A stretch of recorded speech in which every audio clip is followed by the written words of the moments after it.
Satreskrim Polres Oku berhasil mengamankan MS, tersangka pelaku pencurian dengan kekerasan yang mengakibatkan korban yang berusia 11 tahun meninggal dunia.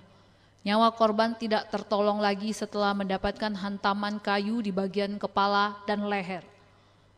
Kapolres Oku AKBP Danu Agus Purnomo saat menggelar rilis mengatakan, kejadian bermula ketika tersangka pelaku sedang berada di panglong kayu sebelah rumah korban. Kemudian tersangka pelaku membuang air kecil ke arah belakang rumah korban dan mendapati rumah korban bagian belakang terbuka. Melihat kesempatan, tersangka pelaku masuk dan mengambil handphone serta uang sebesar Rp500.000. Saat hendak melarikan diri, korban keluar dari kamar dan berteriak. Saat itulah tersangka mengambil kayu dan memukul kepala korban hingga korban tidak sadarkan diri.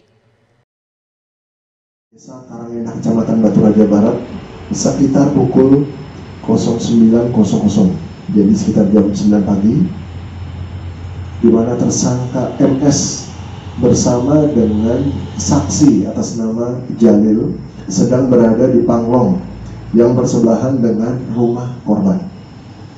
Pintu belakang rumah dari korban ini terbuka. Tersangka MS masuk ke dalam dapur rumah korban, lalu dia berjumpa dengan anak dari korban. Maka kita kenakan pasal 365 ayat 3 dengan ancaman hukuman pidana 15 tahun penjara. Jadi